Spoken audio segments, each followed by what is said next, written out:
I'm Lin-Manuel Miranda, and you're listening to Hard NOC Life.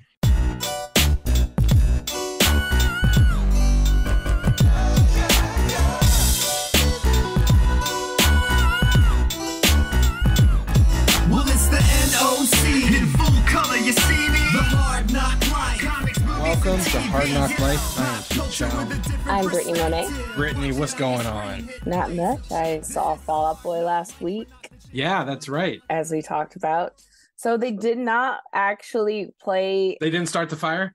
So you know how, I don't know if, how often you go to concerts, how sometimes there's like the bands have music on the set list playing before they actually like whatever. So that was on there, but it wasn't, they never actually played it live, just for anyone wanting to know. It was a great show. I don't know if I mentioned on the podcast, but I talked about how the Academy was like opening. Yeah. And I was hoping that they would bring out the singer from Cobra Starship, since there's a song that the singer of the Academy is on with Cobra Starship. They sang the song, but they didn't do it with the singer of the Academy is. Just want to let people know. And I was the only person in my section who knew the Academy is, or who at least was excited about them. Right. So that was kind of like embarrassing, but it was a good It show. would have been hilarious if Fall Out Boy did play We Didn't Start the Fire, but sang the Billy Joel version. Like, they didn't use the updated lyrics. They just sang the old version of the song. I thought that would be funny. Yeah. But that's just me. I only like heard snippets of the song when we had talked about it before, but I finally actually listened to it. And I will say, I think that, it was purposely done for what sounds better lyrically together versus what is Like chronological. Yeah. Hey, speaking of historical accuracy, I showed you something this morning, Yes. and it was on Ryan Reynolds' Instagram story and broke the internet. We finally get Hugh Jackman in the blue and yellow. Mm-hmm. What's your opinion? Because like it was teased at the end of the Wolverine. If you recall, there was like a post-credit sequence when he like opens a briefcase and there's a Wolverine mask in it, but he never wears it. The closest he ever gets to wearing a Wolverine costume, I think, is in Days of Future Past, maybe, where he's got like a getup, but it's not anywhere close to like the actual Wolverine suit. What did you think of that little tease that Ryan Reynolds shared with the world this morning? I think it's great. I think there are some superhero costumes that are in the comics that you should just keep. Like, why not? They're superheroes and they have superpowers. Like, most of this is ridiculous. And anyway, and like, it's ridiculous in its own. So why can't you wear the ridiculous costumes? I mean, there's some, I get that it's like, okay, people's like boobs will be flying out, or, other parts will be flying out, whatever. Like, I get it, but I don't know. I feel like Wolverine's costume was always like one of the ones that were like fun, but also could move well in the film. Why do you think it took 25 years to get the blue and yellow on screen, though? Right? Because Hugh Jackman himself has been playing Wolverine for nearly 25 years. I think because they were trying to get some sort of like, I don't know if it's like realism or like not to make it more ridiculous on top of it for people who don't read the comics or at least don't watch like, the animated versions of stuff. Like, it was, trying to, I think, appeal to a whole broader audience when it's just like, I don't know. It shows the evolution of comic book movies in the last 2 decades, right? Because to your point, when X-Men came out, it was, they even make a joke about, what do you want me to wear? Blue and yellow spandex, and it's like, they kind of realize, people don't care about the ridiculousness of superhero costumes anymore. And we want to see the translate. And Deadpool is probably the best translated comic book costume to live action. Mm-hmm. So it makes sense that if you're going to bring Logan into the Deadpool universe, he's got to put on the blue and yellow. He can't be running around in his tank top and his wife beater, right? No. Ryan Reynolds in an actual suit. So my question is, if you've seen the picture, Hugh Jackman's not wearing the Wolverine mask. Ryan Reynolds is in full Deadpool getup. Do you think we'll get the Wolverine mask too, or is it just we're lucky to get the blue and yellow? I don't know. I think it could go both ways. It also could depend on what's going on. There could be another Wolverine played by Hugh Jackman wearing a mask, and they might want to have a differentiation between the two. Well, yeah. So we hinted last week on the podcast that this Deadpool movie is its own multiversal kind of thing, right? On top of Spider-Verse and Doctor Strange and the Flash, like the multiverse is the main selling point in comic book movies, and clearly Deadpool is bringing in the multiverse in the sense that, yes, he's pulling in Logan from the X-Men universe, but there's other Fox Marvel properties that are getting teased. We talked about the potential of Ben Affleck being in the movie because there were rumors that he was on set, but one thing was confirmed since our last podcast, that there was a Daredevil actor from that series that's reprising their role. Who can you tell the world who's coming back for Deadpool 3? Well, I literally said Evanescence and the Daredevil movie was like my personality when I was like 13. So yeah, we're getting Jennifer Garner, which I was really excited about it. I was like freaking out, and my aunt was like, "What's going on?" And I was like, "It's Jennifer Garner." She's like, "What's wrong with her?" I was like, "No, she's gonna be in Deadpool 3. It's so exciting." And then even my mom likes that movie. So like yesterday, she was like, "Did you see Jennifer Garner's gonna be in the new Deadpool movie?" And I was like, "Yeah." Like, she likes the Elektra movie or likes the Daredevil movie? My mom's seen both. So we like, my mom is a huge Jennifer Garner stan, and she kind of hates Ben Affleck now. Mm-hmm. She's very like, she was such a nice, sweet girl. How could he do that to her? So my mom says it all the time. So Ben Affleck, sorry, my mom got a bone to pick with you. Well, do you think Affleck's in the movie? Like, I mean, I don't know what the relationship between Affleck and Garner is. I know that they still co-parent, right? Like, yeah. And I'm pretty sure. I don't know. I mean, I don't follow the celebrity gossip like I used to, but I'm pretty sure their divorce was amicable. But I don't know. I don't know any of the details. I don't want to assume, but my mom, just assumes that he was just absolutely terrible. So, and I think he was, right. Like he admitted, like his marriage was not great, especially at the end, when he was, an alcoholic. And, I'm not saying Batman is what put him over the edge, but he's talked about how doing those Batman movies almost killed him because he was just like miserable the entire time. Yeah. So that's why my mom was like, "Oh, he's in a better place now. So maybe they're going to at least like, having a good co-parenting relationship." But my mom was just very like, Ben Affleck now. But it's wild that we don't know. They didn't confirm Affleck is in the movie. They did confirm Jennifer Garner. They confirmed her, but there was rumors that like Ben Affleck was going to be in it already. So I'm just assuming with her being in it, it's both of them.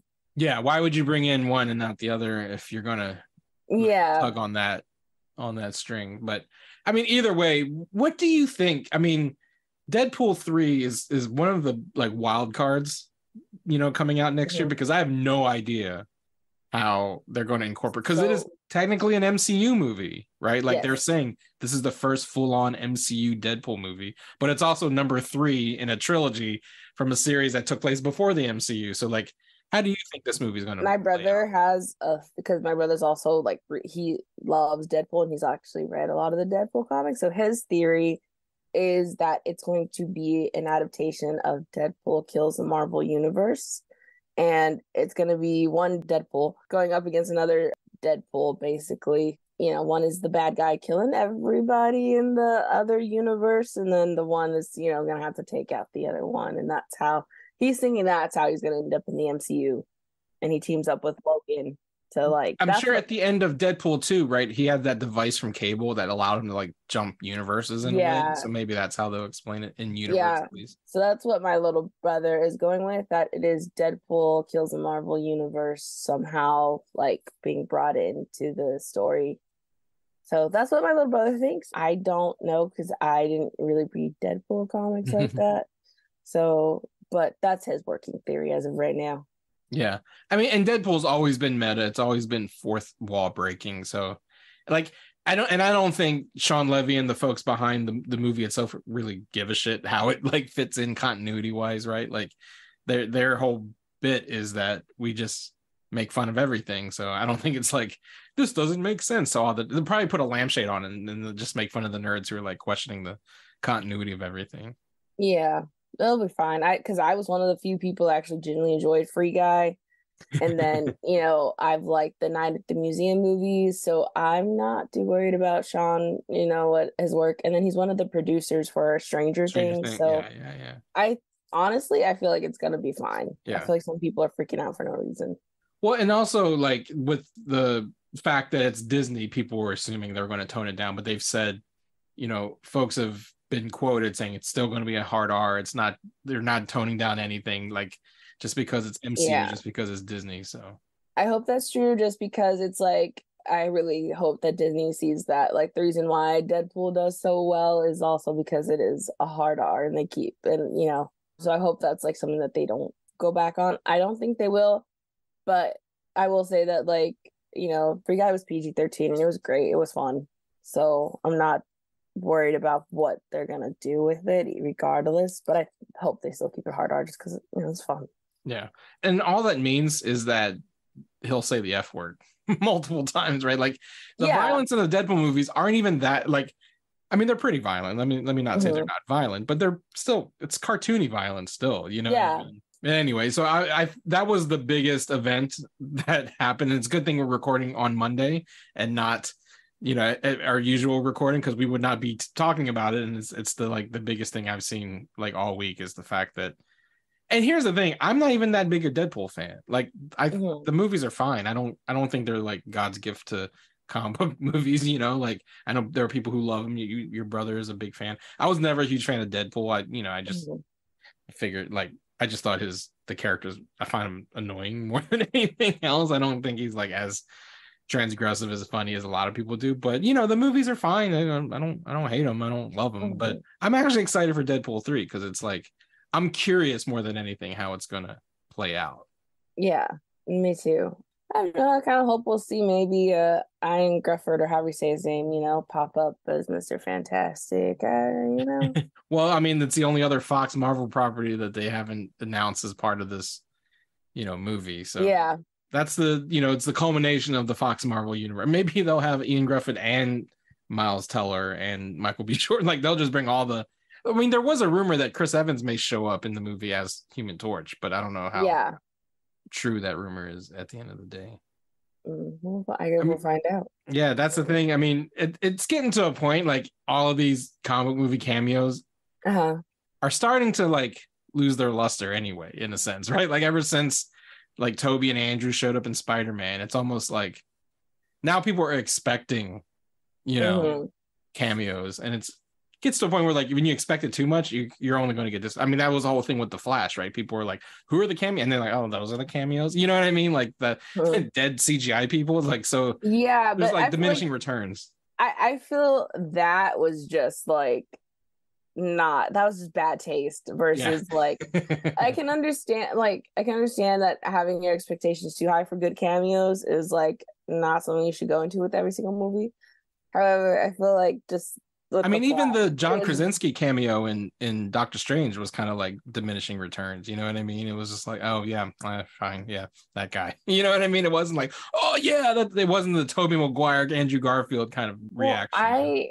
And like I said, I do like John Krasinski, but I do not want him to be Reed in the proper verse. I really don't. Yeah. I hope it's somebody else. And well, there's a rumor of still Adam Driver and Adam Driver, although I think the Adam Driver was fallen out of favor, but the Sue Storm rumors have been swirling that it would be Margot Robbie, but she declined, and now Vanessa Kirby is the big. I like Vanessa Kirby. I think she's a great actress. If you're gonna go for a white Sue Storm, I feel like Vanessa Kirby is the great choice for it. Yeah, I just don't want them to do like the Human Torch is a person of color again, and the whole adoptive, or like, I don't know. Right. Why can't they both be people of color? That's my only question. Well, I'm still pulling for Chidi. Still want William Jackson Harper out, even though he's some psychic in the Quantumverse or whatever. Like, I think enough people don't give a shit about the Quantumverse that you could recast any of them in the like main character status, because Quantumania is a pretty forgettable movie. I did see a fan cast of Daveed Diggs as the Thing, and I kind of love that. He is half Jewish, just so like one is like, so it makes sense. Like, and yeah, I can pick, and he's done voice work, so I can picture him like doing the mocap, the thing and stuff. So I kind of love that idea. Now I can't think of anyone else other than Daveed Diggs as Ben Grimm. Yeah, I saw some Zac Efron, because Zac Efron is actually Jewish too, so. Oh, it's Ben? I like both of them, but I feel like Daveed Diggs would be better for that. Yeah. Although that does kind of perpetuate, like, you cast a person of color and then they're all CGI, you know? Yeah, it's like that same, like, So like, did you really get the person to come? You know what I mean? Yeah, That does tend to happen too. But I don't know. We'll see. The Fantastic Four casting is yet to be announced, and who knows if it'll ever be announced. But if anything, Deadpool seems to be like the best place, just because that's where all of the Fox properties, the mutants, and Fantastic Four live. So hopefully that's their Deadpool 3 is their kind of gateway into that side of the Marvel universe. Yeah. Well, let's stick with Marvel for now because, it's episode 3 of Secret Invasion happened last week. We're on the cusp of 4. And, we talked last week with Jamie about all the artificial intelligence stuff. And so we're not going to touch the credits or anything like that. But I will say now, after 3 episodes, an unfortunate trope that it seems to be relying on that I wasn't anticipating going into the series is, let's just fridge all the women characters in our show. Because the episode 1 started with the murder of Maria Hill. Yeah. And episode 3 ends with the murder. Spoiler alert, if you haven't watched. The episode 3 ends with the murder of Emilia Clarke's character, Gaia.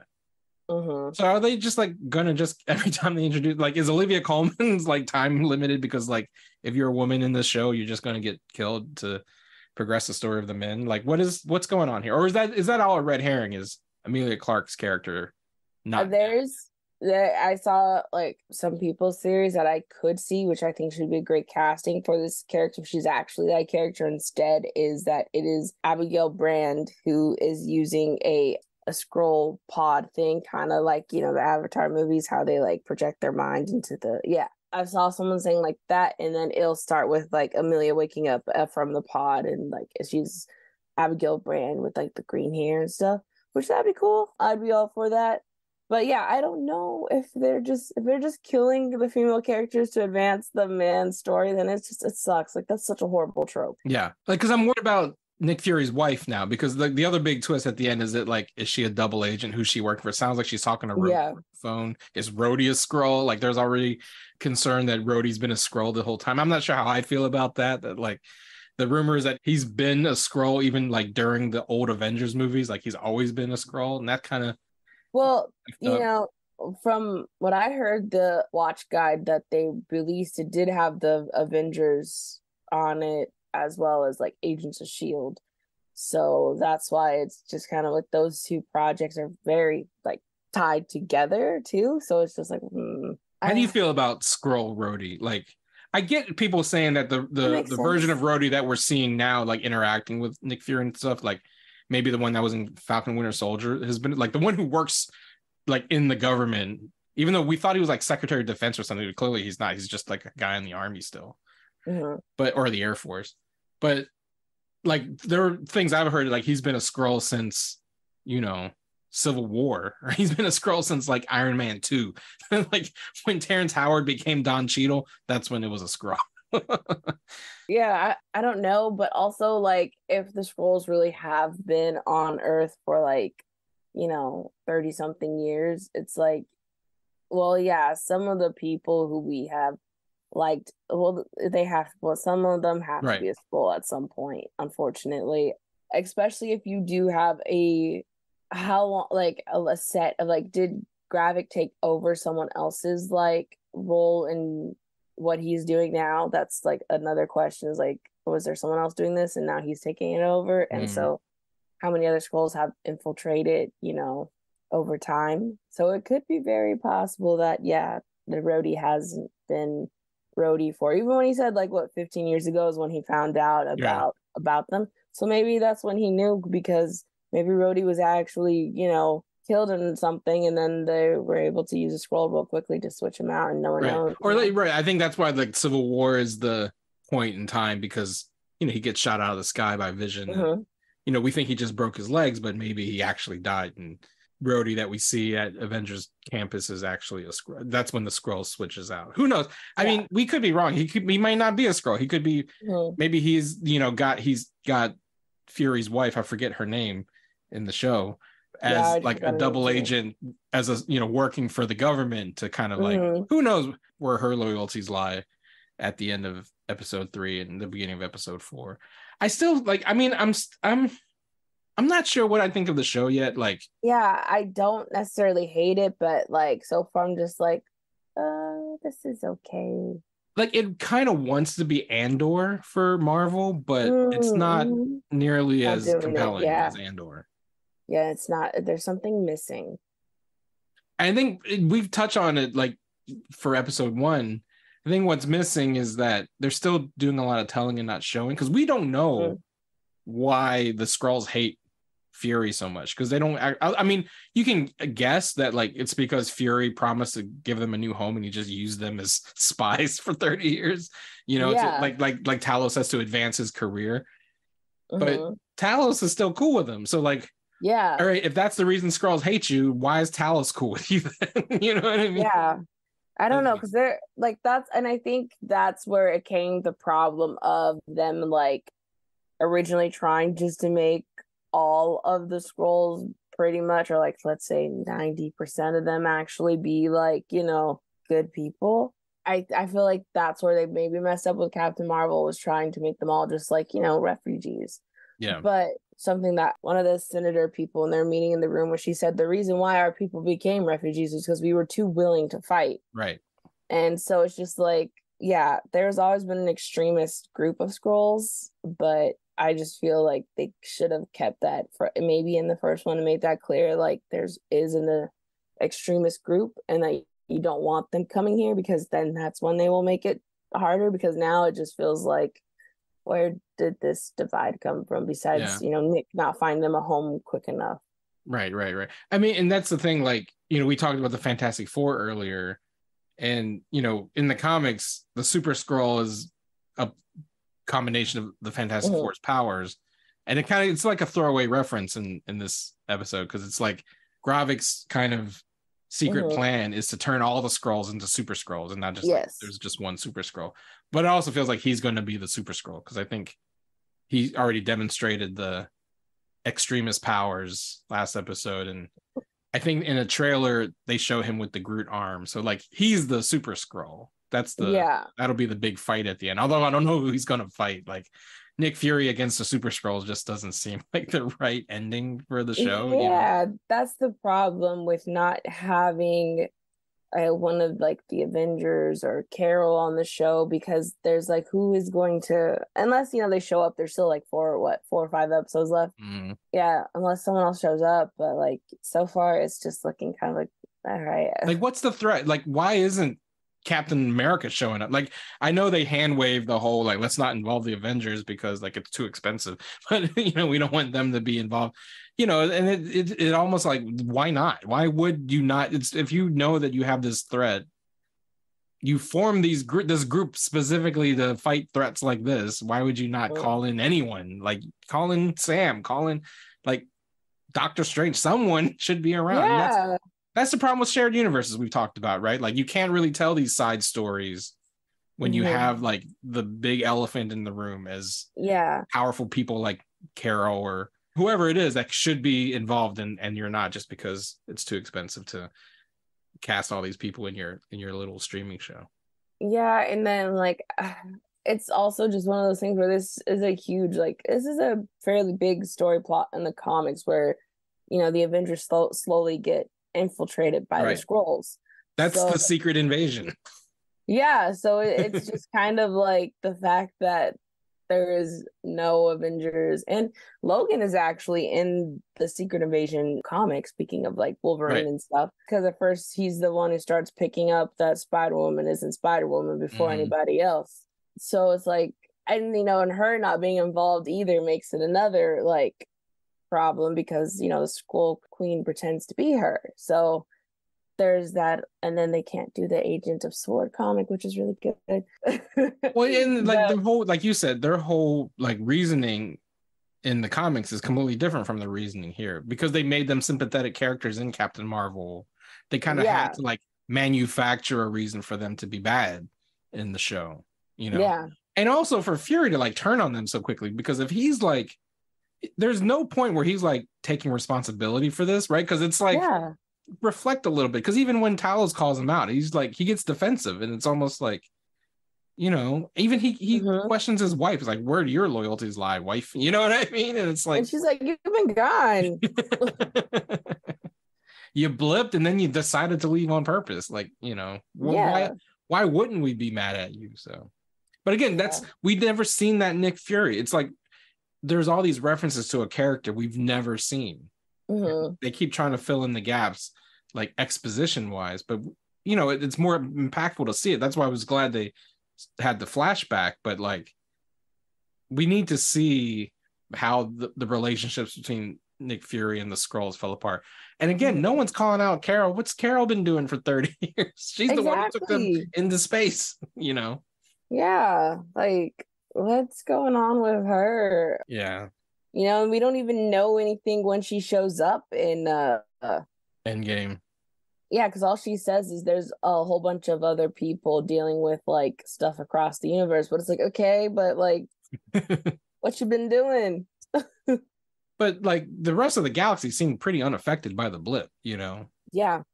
Anyway, that's again the problem with shared universe is that, and this is true across comics and everything, if you get too caught up in the continuity, it'll break the story. And it's the most important thing is tell a good story. And I feel like where Secret Invasion fails, they're still not telling a good story. Yeah, I do say episode 2 was really good, but like so far, you know, it's only, you know, 1 out of the 3 that have been good so far, which isn't looking good. Well, let's take a break. On the other side, speaking of not great, we're going to talk about the latest box office flop that you had a chance to see that I still haven't seen. It's probably why it flopped. Disney's version of Indiana Jones. So see you on the other side. So Brittany, Yes. you're a big fan of Paramount Plus, aren't you? Oh, I am indeed. That is the home of one of my favorite shows, which I know some people I've talked about it. Yeah. You're not the demographic. I know I'm not the demographic, but the show I'm talking about is obviously Yellowstone. If you don't know, I love Yellowstone, and it's literally one of the most like I'm saying. I know a lot of people like, oh, it seems like it's for like rednecks or something like that. I promise you, the drama is so good. It's just, and if you're a fan of Twilight, there's like an actor from Twilight that's on there. Well, it's one of the biggest shows in the world. Yes. And it's got these like great spinoffs, right? Because isn't 1923 a spinoff of Yellowstone and 1883? Am I getting those years correct? No, it's 1923. I'm not there yet on the spinoffs. But it's got like Harrison Ford and Helen Mirren. Like, yes. That's crazy that those are like actors you get for TV shows. Tim McGraw and Faith Hill are on the 18 one, if you are a country fan. Which Tim McGraw is honestly a really great actor. Don't know if you've ever seen Friday Night Lights, but he's a great actor. So they're great. Those are great things to check out. I have to wait for my mom and brother to watch it because we are such a fan of the show. Teen Wolf is also on Paramount Plus, and they released a new movie with Tyler Hoechlin is in it and back. So I'm excited to watch that finally when I get around to it. I know it's been like 2 months now, but it's hard to coordinate our schedules. Well, the reason we're bringing up Paramount Plus is that if you click on the link in the description to this podcast, you can actually stream Paramount Plus for 1 month for free. We're just excited that we get to share Paramount Plus with all of our listeners. So click on the link that you see in the description and stream Paramount Plus for free for a month. Try it. If you don't like it, you can cancel. But if you love it, if you love Yellowstone, Teen Wolf, Star Trek, all of the Star Treks are on Paramount Plus. Do that, and you'll help us out in the process. This is the first Indiana Jones movie that is not a Paramount movie. It's a Disney movie. So the question I have, since I haven't seen it yet. They do have the Paramount logo. They do? Okay. Yes. Because I was wondering, because all the classic Indiana Jones movies start out with a fade from the Paramount logo into something in the movie. Like I believe Raiders of the Lost Ark, it starts with the Paramount logo and it kind of fades into like a mountain or a molehill or even, right? Like there's always some kind of reference to the Paramount logo. So I was curious if this movie starts with the Paramount logo. It does, but I don't remember if it was the Paramount logo first now or the Disney logo and then it fades into like, I can't even remember now if it did that, but it did the end where it fades out on his hat, Yeah. I did that. So how was it? Like, it didn't do great. It's kind of hard to tell like what makes a movie a bomb nowadays, because like nothing has hit expectations at the box office, because I just think like movie going has changed, you know? Well, yeah, movie going has definitely changed, and it had been changing even before COVID, which, you know, I've talked about this before, is that a lot of movie theaters are not super handy accessible as they think. Mm-hmm. Those devices that they provide for hard of hearing and deaf people for closed captioning, sometimes they don't work. Like, they're synced to a different movie, they just don't work at all, or they look like camcorders, and people who notice them think they're camcorders and go and try to report them to, you know, the staff. And so those are disruptive, unfortunately, like, you know, so like so you're alienating already a group of people from being able to go to the movies, essentially, you know. And then the prices of going to the movies itself is expensive, and then if you have kids, you know, paying for the tickets, and, you know, they're going to want snacks, that's, you know, so going to the movies is already expensive. And then now I feel like they don't market things the way they used to back in the day. Like, and certain things, release dates don't make sense. Like, I thought the Haunted Mansion would be coming out in like September, October. It's coming out at the end of July, like this month. Like, it makes no sense that it's coming out July 28th. I'm like, why not September 28th? Yeah, like, it doesn't feel like a summer movie. Yeah, it doesn't at all. It like makes no sense to me that, like, and that's another thing, is like, who is planning when certain things get released, because that to me makes no sense in its own already. So I feel like it's just, I don't know. And then when you have too many big movies coming out back to back, it's like, yeah, people are going to be more choosy of the big movies now, because before it used to be people would be like, well, I can only afford to go see the big movies, the movies that everyone's going to talk about, because that's what everyone's going to be talking about. So it's easier to see those ones versus seeing like the indie movies. But now it's just like, there's so many big movies trying to come out that's like, people are going to be super selective of those. And then Indiana Jones, I don't know how many of like the younger generation even knows Indiana Jones. Yeah. Unless you know, grew up with parents or like older siblings who are like, oh my God, Indiana Jones, or, you know. Well, so, and I heard someone say, I forget where I heard this, I think it was like on a podcast, or I saw it online on YouTube or something, but like, if you take, like, when George Lucas and Steven Spielberg did the original Raiders, that was the early 80s, like 83 or whatever, it was an homage to the movies they grew up on, like the adventure serials when they were kids 40 years earlier, right? Yeah, it's been 40 years since Raiders of the Lost Ark. Like, the movies that like Indiana Jones was referencing is the same time space between the first Indiana Jones and this one. Like, to your point, kids didn't grow up on Indiana Jones. It was like the type of movie that Indiana Jones is, right? Like these adventure serials, there's stuff like a relic of the 40s and 50s. So like, the whole idea of Indiana Jones is not a property that is the same kind of thing you hand down like you do Star Wars or Star Trek or something like that, right? Like, where you can have a new generation take over. And it's also like Star Trek and Star Wars at least is like a whole world. Yeah. Indiana Jones is about one guy. I mean, great guy, Harrison Ford. Love Harrison Ford, but like, what is Indiana Jones without Harrison Ford? There's not like a mythology outside of one guy. Exactly. They didn't decide to build like, which is again a problem with shared universes, and then a problem with not having a shared universe is that there like certain things that once it's, you know, unfortunate like popularity ends, you know, that's it. And then I feel like, I don't know, I feel like some people don't pass certain things down to their kids anymore. They don't show kids like, oh, these were movies that I watched when I was a kid, or this was like music that I was into a kid. So I feel like that happens less now. And, you know, younger generations don't know certain things or aren't aware of certain things, especially because I work with a lot of like kids who are fresh out of high school. It happens when you work at a coffee shop, you either work with, and then there's one lady who works there who she's like, you know, old enough to be like my grandma. So like, well, it's like those TikTok videos of like kids who like listen to, they'll play a song, and if you know the song, you move to this side. If you don't know the song, like any song from the 90s, all the kids are like, look at each other like, I don't know what this song is. It's like a classic, like it's Usher. How do you not know? Like the whole Usher Kiki Palmer thing, like half people are like, who's Usher? You know what I mean? And then there's people who are like, oh my God, why is he like singing to her like that? Why is he performing like that? I'm like, that's what people used to, that's how like concerts and stuff used to be for like genres like that. It wasn't just standing on stage and, you know, I don't know, it's crazy. But yeah, I do feel like Indiana Jones is just like the people who grew up knowing Indiana Jones, I feel like they've already seen it. or they're just like, this doesn't look good, or they're like, oh, Disney, it's gonna be Disney 5, so I'm not gonna see it. So I feel like the people actually care about Indiana Jones have either already seen it or they're just like because of Disney. And I think there's a third category of what I'll put myself in is like, I want to see it, but I'm not like breaking my neck to go see it. You know what I mean? Like, it's not one of those movies like I gotta go see it on the big screen. And primarily because I think other than Last Crusade, I know I saw Crystal Skull well, that's another problem. The last Indiana Jones movie was bad. And not a lot of people are like excited to see, because I remember when Crystal Skull came out, folks were excited to see it. And then they saw it and were like, this is shit. And then like, please don't ever, you've already ruined the legacy of Indiana Jones.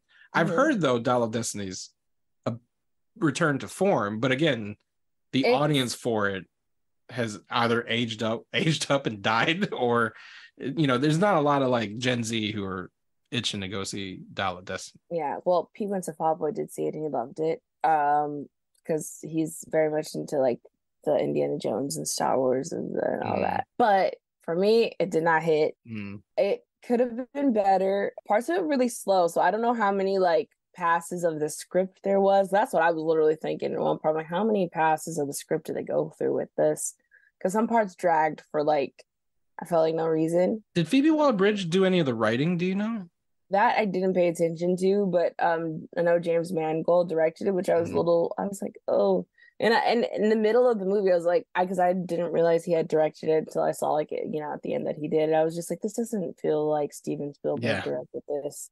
Like, where my mind was like, it's also, I've heard it's very long, and Indiana Jones movies typically are not long. They're like 2 hours tops. See, my thing is, I don't have an issue with long movies because I watched Lord of the Rings. I watched the extended versions of Lord of the Rings into a marathon. Like, obviously, movies being long is not a problem for me.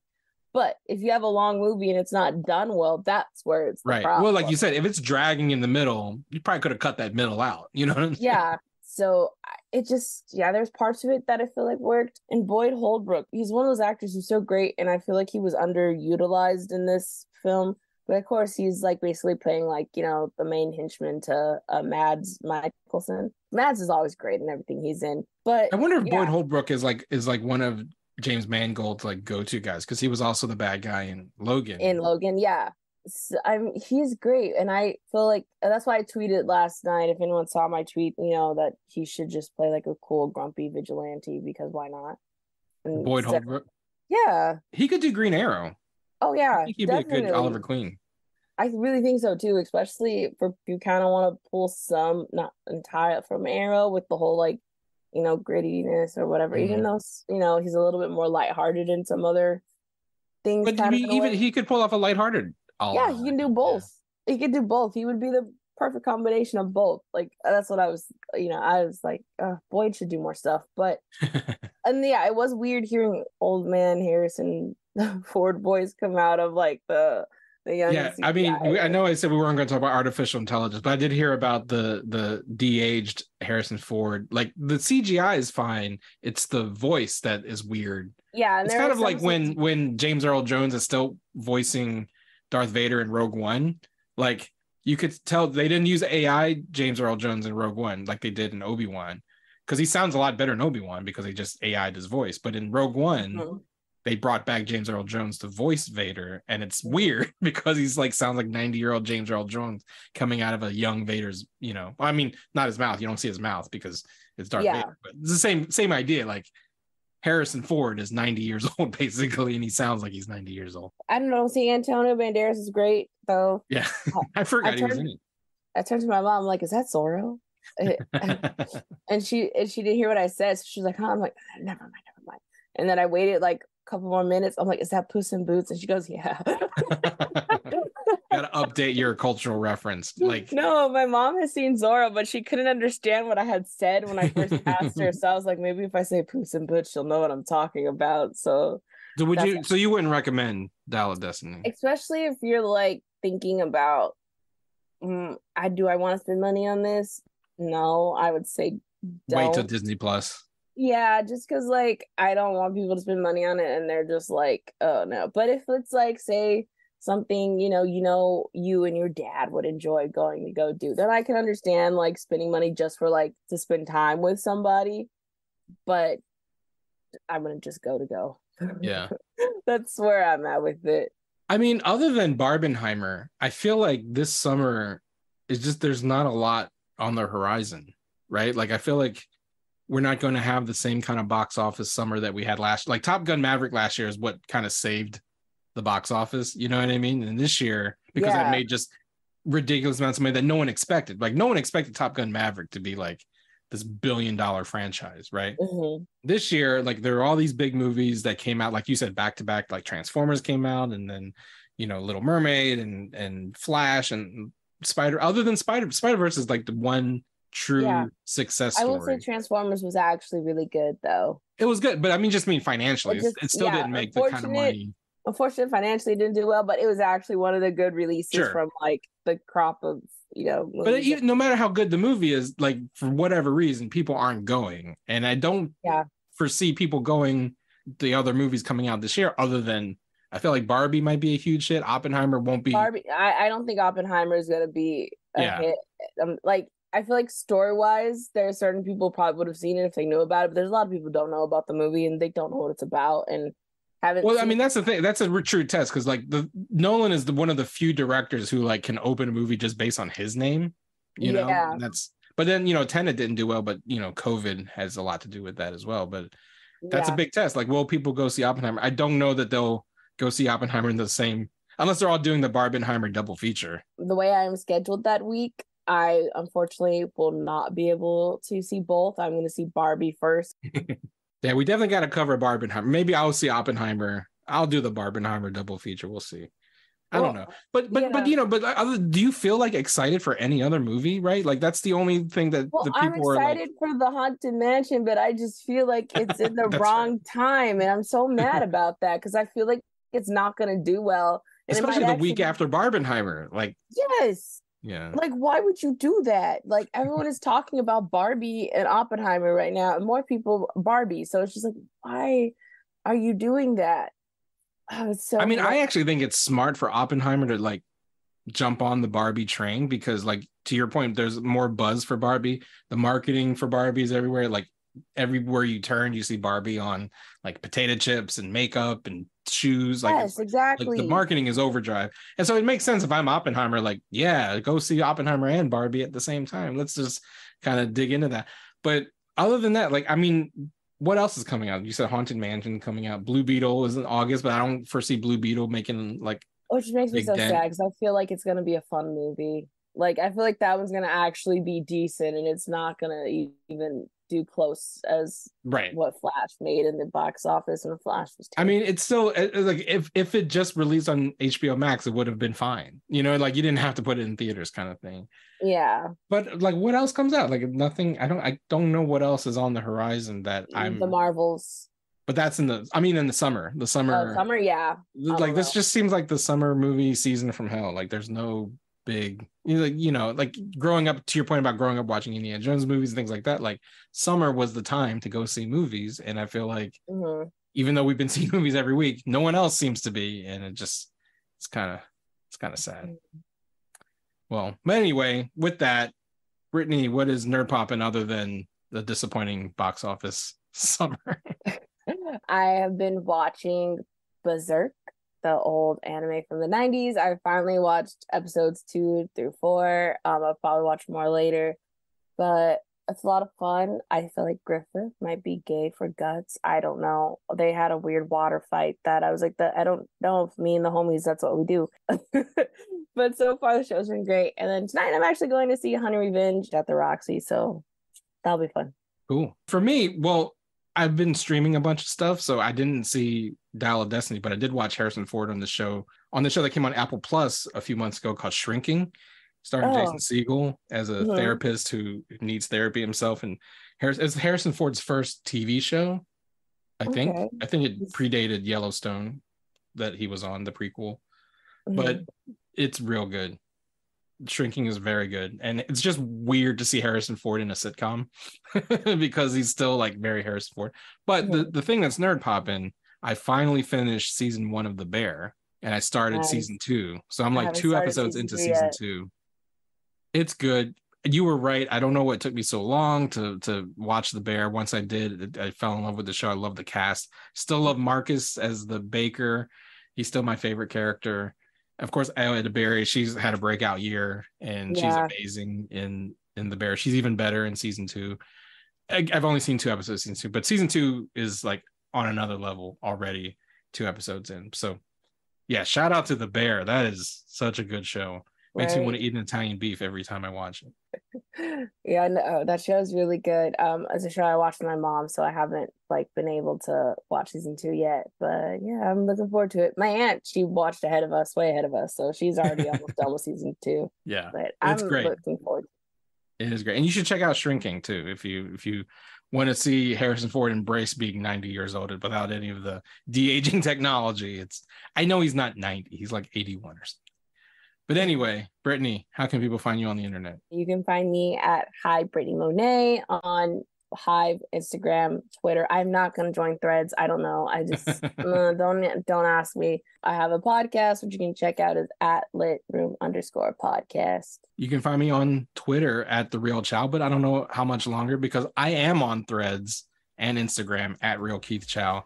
And follow the Nerds of Color at the Nerds of Color on all platforms, including Threads. So, Brittany, come join us over on Threads. It's just because take it's the dive. connected, like it's connected to your Facebook and your Insta. Instagram. And there's certain people who like, I don't really care to have them see my tweets or my thoughts like that. Your Threads, I believe that's what they're called. Yeah, I mean, technically, yeah, people can find me on Twitter pretty easily, but still, it's just like I'd rather it be on Twitter, and so yeah, I don't know. Until Twitter dies, and we'll see which is the last app standing. I think I actually really like Hive because it's a nice combination of both Tumblr and Twitter.